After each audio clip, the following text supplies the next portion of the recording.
tout le monde? Ouais, On m'entend bien? C'est bon. c'est bon, vas-y. OK. Donc, qui était le docteur Bach? Donc, c'était un médecin homéopathe anglais, bactériologiste, mais aussi philosophe et écrivain. Il a été créateur de 38 élixirs floraux, donc à partir de fleurs et bourgeons de 37 espèces, auxquelles s'ajoute l'eau de roche, et une 39e préparation comme remède de secours, rescue, souvent la plus connue. Il est décédé à l'âge de 50 ans après avoir survécu 19 ans à sa première atteinte tumorale. Et après sa mort, l'endroit où il était installé, à Mount Vernon, à Southwell en Angleterre, est devenu le centre Bach, aujourd'hui centre de formation pour conseillers en fleurs de bac.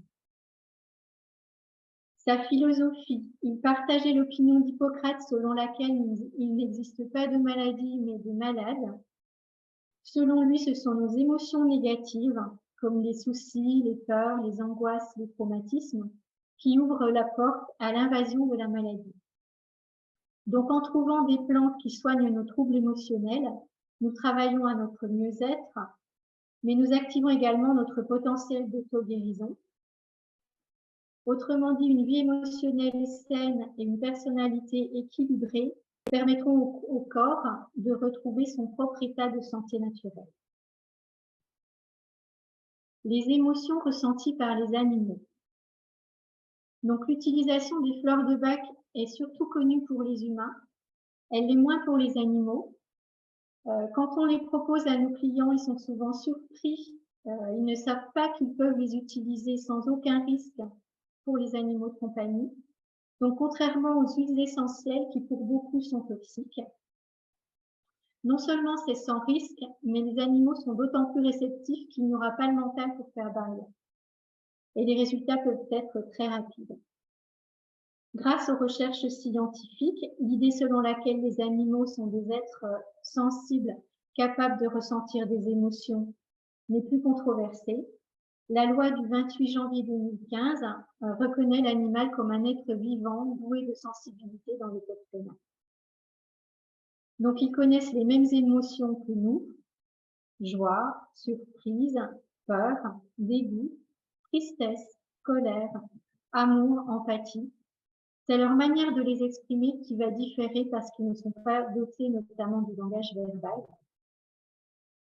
Donc, ce qui impacte leur émotionnel, principalement des besoins vitaux non satisfaits ou des frustrations, vont souvent prendre la forme de troubles du comportement, comme l'agressivité, la destruction, la malpropreté ou encore l'automutilation.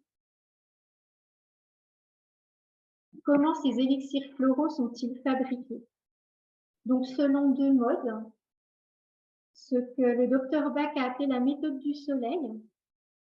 Donc, les fleurs ou bourgeons sont coupés directement et déposés dans un bol en verre rempli d'eau de source et exposés pendant 3 heures en plein soleil. Donc, cette première méthode, c'est principalement pour les fleurs les plus délicates qui fleurissent à la nuit. Et la seconde, par ébullition, qui est pour les végétaux pérennes, c'est-à-dire plus ce qui est buissons, arbustes, arbres, et qui fleurissent lorsque le soleil est faible. Donc là, les parties fleuries de la plante sont bouillies dans une casserole d'eau pure pendant une demi-heure. Dans les deux cas, la chaleur va transférer l'énergie des fleurs à l'eau. Puis l'eau est filtrée. On y ajoute du cognac bio comme conservateur. On obtient ainsi la teinture mère. Et l'élixir mère est de nouveau dilué pour être commercialisé sous la forme des flacons liquides que l'on connaît. Les flacons se conservent à l'abri de la lumière et de la chaleur. Alors, il est possible de les placer au réfrigérateur, mais ça n'est pas une obligation. Et l'alcool permet une durée de conservation plus longue, donc on se réfère à la date de péremption sur le flacon. Tandis que les formules à base de sève d'érable ou de glycérine spécialement faites pour les enfants et les animaux, donc, sont ajoutées à la fin du traitement. Quels sont leurs modes d'action? Chaque remède naturel est associé à une émotion de base. En effet, chaque fleur a une qualité qui va harmoniser un trait de personnalité ou une émotion. en les transformant d'un état dit négatif en un potentiel positif. Ainsi, nous obtenons un équilibre émotionnel. Pour choisir les fleurs, il est très important d'identifier clairement l'émotion ressentie ou le trait de caractère que l'on souhaite améliorer chez notre animal. C'est pourquoi il est fortement conseillé de consulter un professionnel pour vous aider. Leur indication. Alors, apaiser une souffrance émotionnelle, soulager une souffrance physique, permettre une vie harmonieuse en anticipant des événements stressants, surmonter des traumatismes et en complément à l'allopathie, que ce soit des traitements en pré- et post-anesthésie et intervention et également convalescence. À noter qu'il n'y a aucune contre-indication, allergie ou effet indésirable. Mais dans le cas où on ne cible pas le problème avec les bonnes fleurs, bien sûr, ça va être inefficace. Et les limites, elles sont au nombre de 2 principalement. Si un besoin de l'animal n'est pas respecté, les gouttes à elles seules ne vont pas régler le problème. Il faut en parallèle mettre en place les changements nécessaires. Et bien sûr, les fleurs de bac ne remplacent pas un traitement médicamenteux lorsque celui-ci s'avère nécessaire, elles viennent en complément. Donc, je vais vous présenter un aperçu des différentes fleurs avec leurs indications générales. 1 ou 2 exemples pour chaque. On est bien d'accord que ça n'est pas une formation et donc cette présentation n'est pas exhaustive. Donc, ce sont les mêmes fleurs que pour les humains, mais à savoir que certaines fleurs sont rarement utilisées pour l'animal. Donc, ce sont celles dont le nom va être suivi d'un astérix sur l'écran. Et donc, Edward Bach a divisé les émotions en 7 familles différentes. Alors, le groupe 1, les peurs, avec Aspen, le tremble, pour tout ce qui est peur vague sans raison, anxiété généralisée. Donc, dans le cas d'un animal craintif qui évite le contact avec les humains, avec ses congénères, ou encore en hypervigilance constante. Mimulus, cette fois dans le cas de peurs bien identifiées, comme la visite chez le vétérinaire, les bruits comme le tonnerre, la crainte des congénères. Cherry Plum, le prunus, peur de perdre le contrôle. Dans le cas de léchage compulsif pouvant aller jusqu'à l'automutilation, ou alors un animal incontrôlable par peur qui peut être destructeur ou encore agressif par irritation. Red Chestnut, le marronnier rouge, pour une inquiétude excessive pour les autres, dans le cas de l'agressivité d'un animal surprotecteur. Et Rock Rose, l'hélianthème, pour la peur panique, la terreur. Donc là, un animal pris de panique pour une raison bien précise, par exemple des feux d'artifice. Le groupe d'incertitude avec Serato, le plein-bagot, donc besoin de l'opinion des autres, donc celle-ci est rarement utilisée pour l'animal. Gentiane, en cas de déprime à la suite d'une raison particulière, donc toujours suite à un événement, par exemple la perte d'un concours. Gorse, ajon, perte d'espoir, pessimisme ponctuel. Pour un animal résigné qui ne va plus manger, qui ne joue plus, qui ne se toilette plus, ou alors un animal malade qui va se laisser mourir. Hornbill, le charme, pour le manque d'enthousiasme, un animal fatigué sans raison apparente. Cléranthus, pour un comportement changeant, indécis, mais c'est également très efficace pour le mal des transports. Wild Oat, la folavoine, perte de repères suite à un changement. Donc, comme par exemple pour un chien de travail à la retraite qui ne va plus trouver sa place. On passe au groupe 3, manque d'intérêt pour le présent, avec Chestnut Bud, bourgeon de marronnier, la fleur de l'apprentissage. Pour un animal difficile à éduquer qui va répéter les mêmes comportements indésirables. Clématis, la clématite, pour l'inattention, la déconnexion, donc un animal distrait. ou aussi un animal qui va dormir beaucoup après une anesthésie.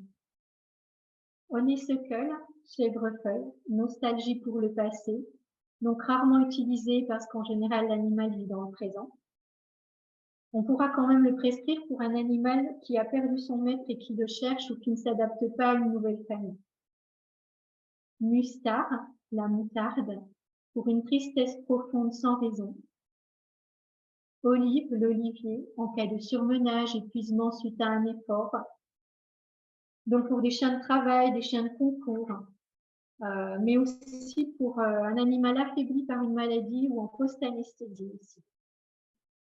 White chestnut, le marronnier blanc, pour des pensées obsessionnelles. Donc, par exemple, pour un cheval qui va s'arrêter toujours au même endroit ou toujours devant le même obstacle, ou un chien focalisé sur le chat.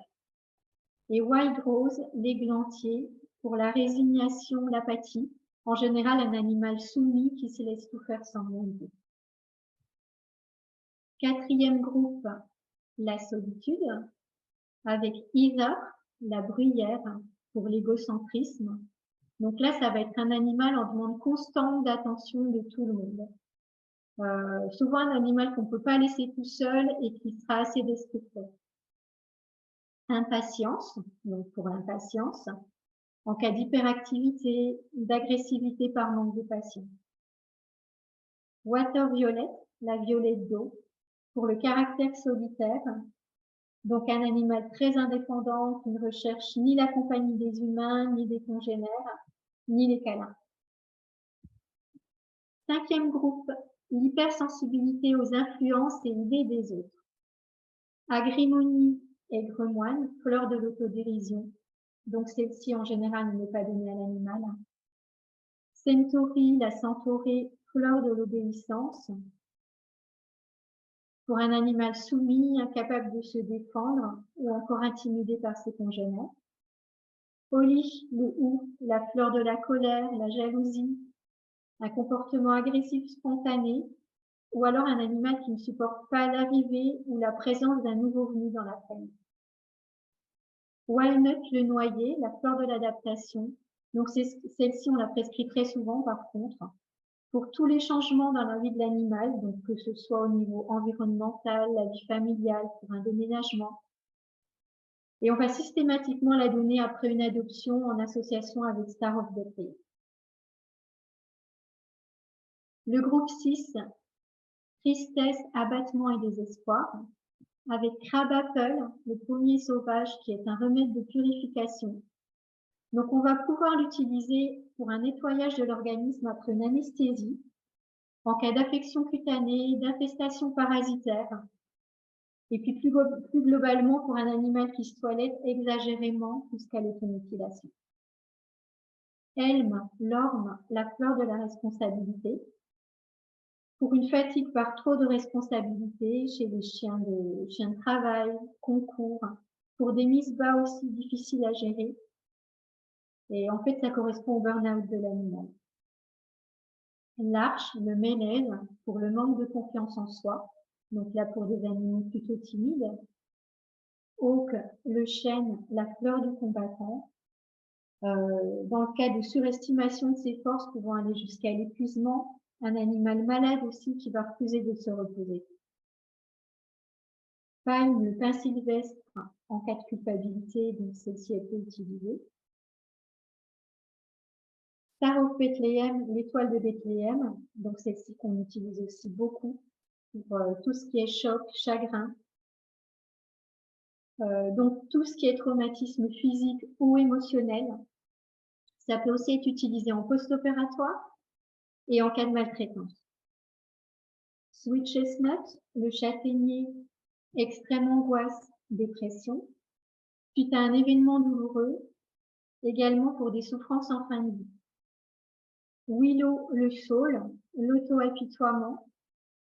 Donc là, pour des animaux qui n'ont plus confiance en l'homme après maltraitance. Par exemple, le chat qui feule et qui va se cacher lorsqu'on rentre à la maison avec des antécédents.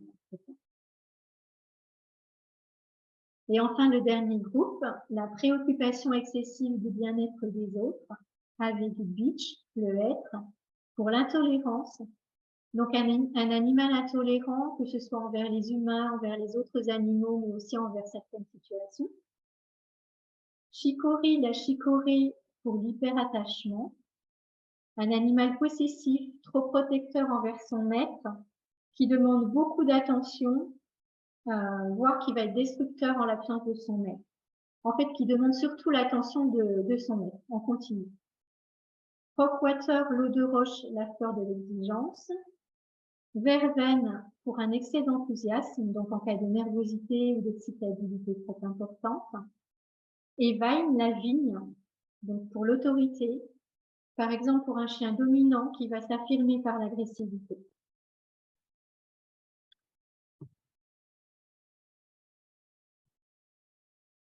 J'en arrive à Rescue, donc le remède d'urgence. Donc à utiliser pour toutes les situations de crise physique ou émotionnelle présentes, mais aussi tous les traumatismes passés qui sont non digérés. Donc c'est un composé de 5 fleurs: Cherry Plum, Rock Rose, Impatience, Star of Bethlehem, Clématis. Et donc les initiales des 4 premières et la fin de Clématis, donc que vous voyez apparaître en vert, forment le mot crisis, crise en anglais, qui est un moyen mnémotechnique pour se rappeler des 5 fleurs. Donc on peut l'utiliser en préventif, par exemple avant une visite chez le vétérinaire, un voyage en voiture, un déménagement, à l'instant T, pendant un orage, des feux d'artifice, et en curatif, donc comme après une agression ou encore après un accident. Donc en fait, ça peut avoir avec ça. Alors, comment on les administre?